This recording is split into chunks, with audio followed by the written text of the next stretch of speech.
ఇంటి ముందు ఇలా పచ్చ పచ్చని మొక్కలు పెట్టుకొని రోజంతా చూస్తూ ఉంటే ఎంత హాయిగా ఉంటుందో మైండ్కి.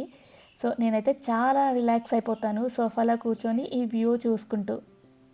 బేసిక్గా నాకు మొక్కలంటే చాలా ఇష్టం కాబట్టి ఇలా ప్లాన్ చేసుకున్నాను. ఒకప్పుడు ఇంటి ముందు పెయింట్తో ముగ్గు వేసుకున్నాను, అది బోర్ కొట్టేసి ఇంక దాన్ని తీసేసి ఇలా రోజు ముగ్గు పెట్టుకుంటే అసలు ఎంత చక్కగా కనిపిస్తుందో రోజు ఆ ముగ్గు, ఆ మొక్కలు చూస్తూ నా డేనైతే ఎక్కువగా ఇక్కడే స్పెండ్ చేస్తూ ఉంటాను. సో ఈ వీడియోలో అయితే నా రొటీన్తో పాటు నా ఫుడ్ హ్యాబిట్స్ని కూడా మీతో షేర్ చేసుకున్నాను. వీడియోని అయితే కంప్లీట్గా చూడండి. సో నేను షేర్ చేసే ఈ వీడియోలో కంటెంట్ మీకు తప్పకుండా యూజ్ అవుతుంది అనుకుంటే లైక్ చేసి కామెంట్ చేయడం మర్చిపోవద్దు. మీ కామెంట్స్ కోసం వెయిట్ చేస్తూ ఉంటాను. మీరిచ్చే ఒక లైక్, చిన్న కామెంట్ నాకు చాలా బూస్టింగ్ అనిపిస్తుంది. సో నేను ఇచ్చే కంటెంట్ మీకు యూజ్ అయిందో లేదో తెలియాలంటే మీ కామెంట్ ద్వారానే కదా నాకు తెలుస్తుంది. దాని ద్వారానే కదా మరింత కంటెంట్ ఇవ్వడానికి నాకు అవకాశం ఉంటుంది. సో తప్పకుండా కామెంట్ చేస్తారని అనుకుంటున్నాను. ఇక లేట్ చేయకుండా వీడియోలోకి వెళ్ళిపోదాం. హలో అండి, వెల్కమ్ టు డైలీ వ్లాగ్స్. నా పేరు Vani. Welcome back to my channel Vani Vardhan. So ఈ వీడియోలో అయితే సాటర్డే సండే రొటీన్ అయితే షేర్ చేస్తున్నాను. సో ఫస్ట్ అయితే ఫ్రైడే నైట్ ఇది నా రొటీన్లో 15 డేస్కి ఒకసారి ఇలా హెన్నా అయితే ప్రిపేర్ చేసుకుంటాను. సో అందుకని ఫ్రైడే అయితే హెడ్ బాత్ చేసి ఉంటాం కదా, సో నెక్స్ట్ డే అయితే హెన్నా పెట్టుకోవచ్చు అని చెప్పేసి ఇక్కడ నానబెట్టడానికైతే ఫస్ట్ వాటర్లో కాఫీ పొడి, టీ పొడి యాడ్ చేసి మరిగిస్తున్నాను. సో ఫస్ట్ నుంచి కూడా నైట్ చపాతీ తినే అలవాటు. ఇంకా అన్నం తిన్నామంటే హెవీ అనిపిస్తుంది. అయితే ఈ మధ్య అది కూడా రొటీన్ అయిపోయింది. అందుకని రాగి జావ స్టార్ట్ చేశాను ఒక 1 మంత్ నుంచి అయితే. సో దానికోసం అయితే పక్కన కాగబెడుతున్నాను రాగి జావ తాగడానికి. అండ్ ఈరోజు ఫ్రైడే నైట్ మేము మూవీకి వెళ్తున్నాము. సాటర్డే సండే పిల్లలకి హాలిడే ఉంటుంది కాబట్టి మేము ఎప్పుడు మూవీకి ప్లాన్ చేసుకున్నా అది ఫ్రైడే నైటే ఎక్కువ వెళ్తూ ఉంటాము. ఇక నైట్ వచ్చేసరికి లేట్ అవుతుందని చెప్పేసి ఇంకా ముందే ఇలా వెళ్ళే ముందు ఇలా గుర్తొచ్చిందనమాట, హెన్నా పౌడర్ మిక్స్ చేయాలి కదా అని చెప్పేసి స్టార్ట్ చేశాను. సో ఇది కూల్ అయిపోవాలి. దీనిలో కాఫీ పొడి అలానే టీ పొడి కూడా వేసాను కదా. సో కాఫీ పౌడర్ లేనప్పుడు ఇన్స్టెంట్ కాఫీ పౌడర్ కూడా యూస్ చేసుకోవచ్చు. కాంటినెంటల్ కానీ లేదంటే నెస్కెఫే కానీ బాగుంటుంది కలర్. సో అవి కూల్ అయిపోయిన తర్వాత కాగపెట్టినవి డికాషన్ అంతా కూడా చల్లగా అయిపోయిన తర్వాత ఫిల్టర్ చేసుకున్నాను. ఫిల్టర్ చేసుకోకపోయినా వేసుకోవచ్చు, కానీ హెడ్ బాత్ చేసిన తర్వాత పౌడర్ ఉంటుంది కదా అది రాలుతూ ఉంటుంది ఇల్లంతా. అందుకని చెప్పేసి నేను ముందే ఇలా ఫిల్టర్ చేసేస్తాను. సో ఇక్కడ చూపిస్తున్నట్టుగా థిక్ కన్సిస్టెన్సీలో కలుపుకొని మూత పెట్టేసుకోవాలి. నైట్ అంతా నానబెడితే బాగుంటుంది. సో ఇక్కడైతే మూవీకి వెళ్తున్నాం. నైట్ 10:15 షో అనమాట. సో మేము ముందే బయలుదేరుతాము ఎప్పుడు మూవీ ఉన్నా సరే, కానీ ఏ రోజు కూడా టైంకి అయితే అస్సలు వెళ్ళలేదు. ఎందుకంటే ఫుల్ ట్రాఫిక్ ఉంటుంది అనమాట. సో మేము ఎంత ముందు బయలుదేరినా ట్రాఫిక్లో ఇరికిపోతాము. మహా అయితే మా ఇంటి దగ్గర నుంచి ఆ థియేటర్కి ఒక 8 కిలోమీటర్స్ ఉంటుంది. సో మేము 9కి బయలుదేరితే 10:15కి కూడా ఒక్కొక్కసారి రీచ్ అవ్వమన్నమాట. మూవీ మేము వెళ్ళేసరికి స్టార్ట్ అయిపోతుంది. కానీ ఫస్ట్ టైం అనుకుంటా కరెక్ట్ టైంకి వెళ్ళాము. ట్రాఫిక్ కూడా ఫుల్గా ఉంది. సో ఈసారి ఇంకా అర్లీగా బయలుదేరైతే వెళ్ళిపోయాము. సో నైట్ వచ్చేసరికి 1:30 అయిందనమాట. సో మార్నింగ్ కొంచెం లేట్గా లేచాను. అయినా సరే నా వర్కౌట్ని అసలు మిస్ అవ్వదలుచుకోలేదు. డైలీ నేను అటెండ్ అయ్యే సెషన్స్ అయితే 3 సెషన్స్ ఉంటాయి. దానిలో నేను 7:30 కానీ లేదంటే 8:30 కానీ అటెండ్ అవుతూ ఉంటాను. డైలీ అయితే నేను 7:30 క్లాస్కి అటెండ్ అవుతాను. నాకు పర్ఫెక్ట్ టైం అనమాట. ఎందుకంటే మా గీతు వెళ్ళగానే ఆల్రెడీ ఆల్మోస్ట్ కిచెన్లో పనులన్నీ కంప్లీట్ అయి ఉంటాయి. ఏమైనా కంప్లీట్ అవ్వకపోయినా తర్వాత చేసుకుందాంలే అని చెప్పేసి ఆ 7:30 క్లాస్ అయితే అటెండ్ అవుతాను. ఒకవేళ అవ్వని రోజు ఫోన్ పట్టుకున్నాను అనుకోండి, ఇంకా అలానే ఉండిపోతాను. చాలా బద్ధకం వేస్తుంది. అలా చాలా రోజుల నుంచి ఆ ప్రాబ్లమ్ని ఫేస్ చేస్తున్నాను. అందుకని ఫోన్ అయితే అస్సలు మార్నింగ్ టైంలో అసలు పట్టుకోవట్లేదు. సో అందుకని ఇంకా ఈ మధ్య ఒక 10 డేస్ నుంచి అనుకుంటా పర్ఫెక్ట్గా నా క్లాసెస్ని అయితే అటెండ్ అవ్వగలుగుతున్నాను. మార్నింగ్ లేవగానే ఫ్రెష్ అయిపోయి ఫస్ట్ అయితే డీటాక్స్ వాటర్ తీసుకొని ఒక 10-15 మినిట్స్ తర్వాత నానబెట్టిన బాదంని అయితే తీసుకుంటాను. తర్వాత వర్కౌట్స్. ఇక మధ్యలో గ్యాప్ వస్తుంది కదా, ఆకలేస్తూ ఉంటుంది. అందుకని చెప్పేసి ఇంక ఇలా జ్యూస్ అయితే తీసుకుంటాను. ఫస్ట్ జ్యూస్ తీసుకున్న తర్వాత బ్రేక్ఫాస్ట్ తీసుకుంటాను. జ్యూస్ అనేది తీసుకోవడం కంపల్సరీగా ఉంటుంది నా డే రొటీన్లో. అయితే నిన్నటి వ్లాగ్లో నేను జ్యూస్ చాలా బాగుంది, నెక్స్ట్ వీడియోలో షేర్ చేస్తాను అన్నాను కదా, ఏమేమి కలిపాను అనేది. సో ఇక్కడ అది చూపిస్తున్నాను. చిన్న బీట్రూట్ పీసు, ఒక క్యారెట్, 2 టమాటోలు, చిన్న అల్లం ముక్క, అలానే హాఫ్ లెమన్, దాంతోపాటు మెయిన్ ఇంగ్రీడియంట్ అనమాట ఇది పైనాపిల్ కట్ చేసి ఫ్రిడ్జ్లో పెట్టుకుంటాను. సో ఇవి కొన్ని పీసెస్ వేసుకొని సో ఇంకొకటి చెప్పడం మర్చిపోయాను, కీరా ఉంటుంది కదా, అది ఫుల్ కీరా అయితే వేసేసాను. మిక్సీ జార్లో వాటర్ కలపకుండా ఫస్ట్ అయితే బ్లెండ్ చేసుకుంటాను. సో అలా చేయడం వల్ల కింద ముక్కలు అనేవి ఉండవన్నమాట. అదే ఫస్ట్ వాటర్ కలిపామనుకోండి అది పేస్ట్ అవ్వదు, ముక్కలు అలానే ఉండిపోతాయి. సో ఫస్ట్ అయితే ఇలా బ్లెండ్ చేసుకున్న తర్వాత అది స్మూత్గా అయిపోతుంది కదా, తర్వాత మనకు కావాల్సిన వాటర్ని అయితే యాడ్ చేస్తాను. ఇక్కడేమో ఇద్దరు క్వాంటిటీతో చూపిస్తున్నాను, నేను అన్విత తీసుకుంటాము ఈ జ్యూస్ని. సో మా ఇద్దరికి ఇక్కడ ప్రిపేర్ చేస్తున్నాను.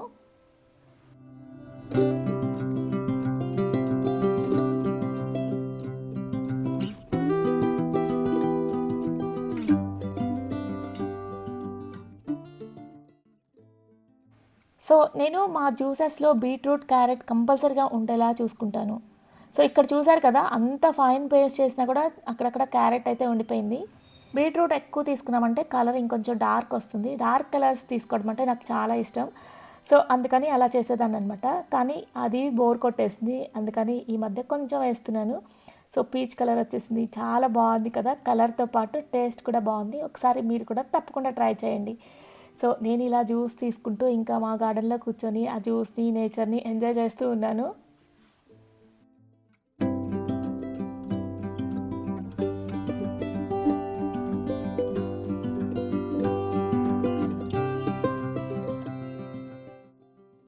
ఈ మధ్యనే బాల్కనీలో ఇలా మొక్కల్ని సెట్ చేసుకున్నాను.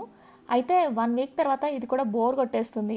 సో ఫస్ట్ 1 వీక్ అయితే ఫుల్గా అక్కడే అన్నీ అనమాట, బ్రేక్ఫాస్ట్, ఇలా జ్యూసెస్, ఏం చేయాలన్నా ఇంక అక్కడికి వెళ్ళే కూర్చొని ఆ మొక్కల్ని ఎంజాయ్ చేసుకుంటూ నా పనులు కంప్లీట్ చేసుకుంటాను.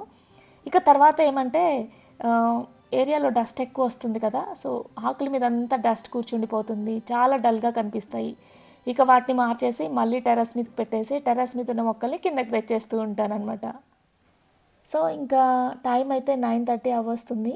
మా హస్బెండ్ కూడా ఆఫీస్కి వెళ్ళిపోయారనమాట. బ్రేక్ఫాస్ట్ కూడా కంప్లీట్ అయింది. ఇక ఇక్కడ హెన్నా నైట్ కలుపుకున్నాను కదా, దానికేమో ఎగ్ వేస్తాను. ఎగ్ వైట్ మాత్రమే వేసుకోవాలి, కండిషన్ ఉంటుందన్నమాట హెయిర్.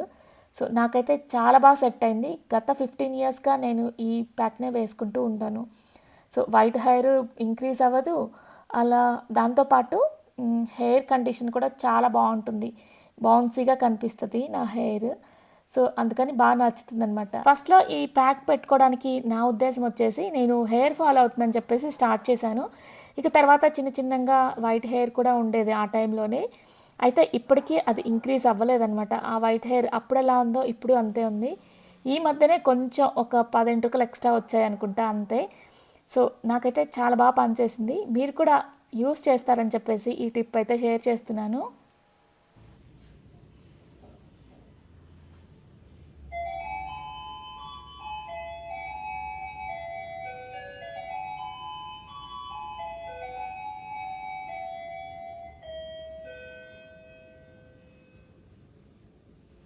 కరెక్ట్గా నేను పెట్టుకునే టైంకి కాలింగ్ బెల్ కొట్టారు, మా మేడ్ వచ్చింది. యాక్చువల్గా నిన్న రాలేదు, హ్యాండ్ ఇచ్చేసింది. సో ఎందుకు రాలేదని అడుగుతూ ఉన్నాను. అందరికీ వచ్చిందంట, కానీ నాకైతే రాకుండా వెళ్ళిపోయింది. సో చాలాసేపు వెయిట్ చేసి ఇంకా ఫైనల్గా నేనే క్లీన్ చేసుకున్నాను ఇల్లు మొత్తం. సో ఇక్కడ హెన్నా పెట్టుకుంటున్నాను. సో నాకు ఫ్రంట్ అంతా కూడా బ్లాకే ఉంటుంది. సో లోపల సైడ్కి లోపల వచ్చేసి వైట్ హెయిర్ కనిపిస్తుంది అనమాట. సో అందుకని నేను ఫ్రంట్ వరకు బాగా అప్లై చేసుకుంటాను. సో 15 days వన్స్ ఇలా పెడతాను కాబట్టి పైన అప్లై చేసుకుంటే సరిపోతుంది. సో నార్మల్గా అయితే పార్లర్స్లో ఇలా రౌండ్ చుట్టి పెడతా ఉంటారు, మొత్తం కవర్ అయిపోతుంది. కానీ నేను పెట్టుకోవడానికి అసలు రాదు నాకు. అందుకని ఇంకా నాకు కనిపించినంత వరకు అలా పెట్టేసుకొని ఇంకా కవర్ చుట్టేసుకుంటాను. సో అలా వదిలేసామంటే డ్రై అయిపోయి ఫ్రీజీ అనిపిస్తుంది హెయిర్.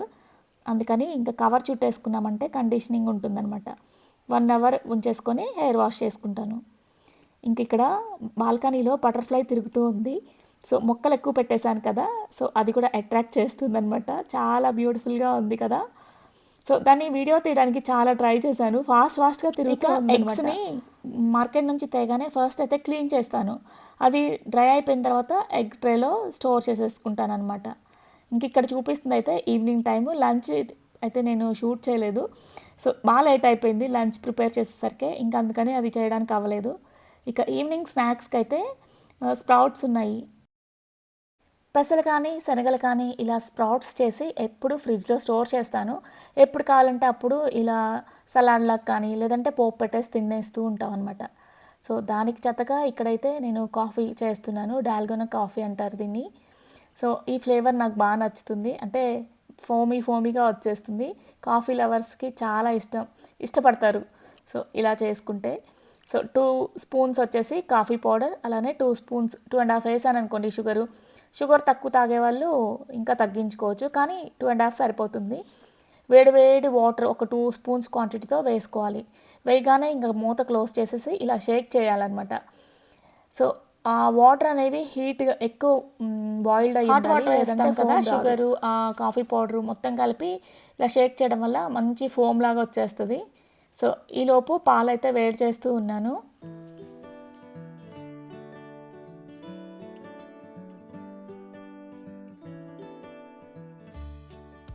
రెగ్యులర్‌గా కాఫీ అయితే అస్సలు అలవాట్లేదు, తాగను కూడా. అయితే ఎప్పుడైనా ఎవరైనా కంపెనీ ఉంటే మటుకు తాగాలనిపిస్తుంది. వాళ్ళకి ఎలాగో పెట్టిస్తాం కదా.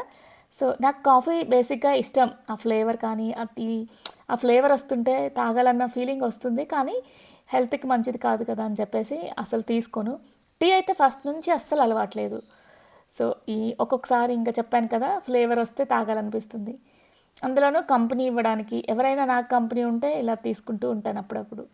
సో, ఈవినింగ్ టైంలో ఆ స్ప్రౌట్స్ని పోపు పెట్టేసి ఇంకా తర్వాత ఇలా స్ట్రాంగ్గా కాఫీ కలుపుకొని తాగేసాము.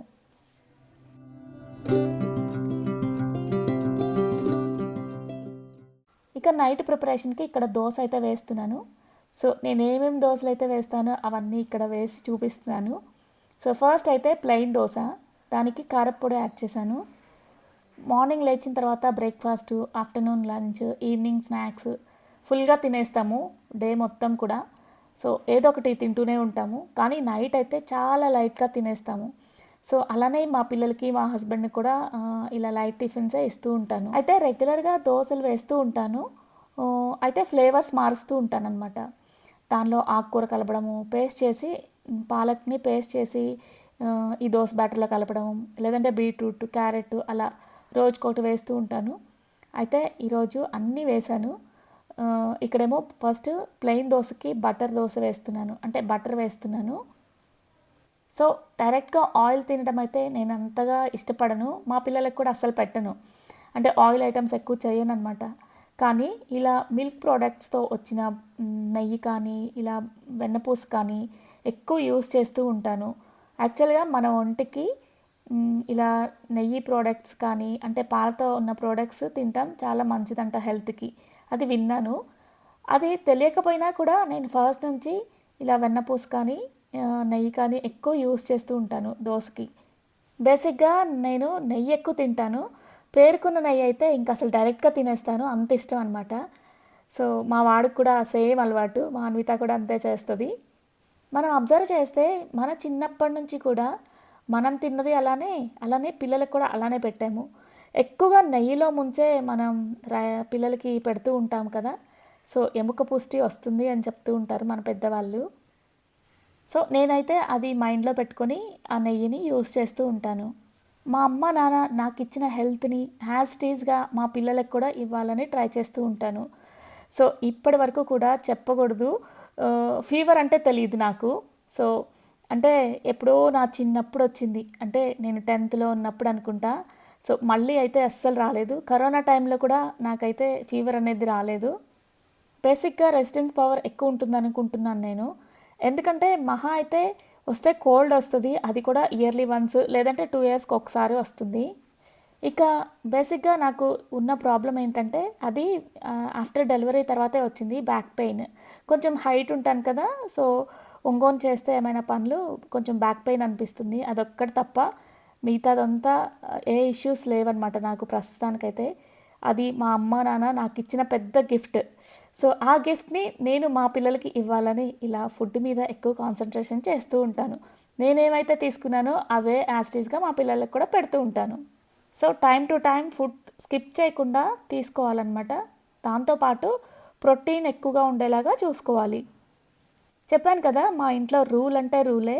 సో, మార్నింగ్ బ్రేక్ఫాస్ట్ నుంచి నైట్ డిన్నర్ వరకు కూడా కంపల్సరీగా ఉండాలి, ఏది కూడా స్కిప్ చేయము. సో ఫస్ట్లో మా హస్బెండ్ కంపల్సరిగా నైట్ రైసే తినేవాళ్ళు. అయితే తనని కొంచెం మార్చాననమాట. సో ఇప్పుడు తను కొంచెం ఇలా లైట్గా టిఫిన్స్ తినడానికి ఇష్టపడుతున్నారు. అలా తిన్న దగ్గర నుంచి తనకి కూడా చాలా ఫ్రీగా అనిపిస్తుందంట. సో మనం నైట్ తినే ఫుడ్ని ఎర్లీగా తీసుకుంటే ప్రాబ్లం ఏం లేదు. లేట్గా తినేసి వెంటనే పడుకున్నామంటే ఇక హెవీగా ఉండడమే కాకుండా పొట్ట కూడా వచ్చేస్తుందన్న ఫీలింగ్ నాకైతే. సో నేనైతే ఇంకా నైట్ టైము రాగి జావ తీసుకుంటానమాట. మోస్ట్లీ ఎక్కువగా చపాతీ లేదంటే ఇలా దోశ, ఇడ్లీ, పొంగల్ ఇలా నైట్ కూడా టిఫిన్లు చేసిస్తూ ఉంటాను. సో ఇలా అందరూ హెల్తీ ఫుడ్ తీసుకుంటూ ఫిట్గా, హెల్తీగా, హ్యాపీగా ఎప్పుడూ నవ్వుతూ ఉండాలని మనస్ఫూర్తిగా కోరుకుంటున్నాను. సో ఇక ఈ వీడియో ఇంతటితో కంప్లీట్ చేస్తున్నాను. సో ఇంతకీ ఈ వీడియో ఎలా అనిపించింది కామెంట్ సెక్షన్లో షేర్ చేయండి. ఇక మరొక వీడియోతో మళ్ళీ కలుద్దాం. Thank you for watching and stay tune.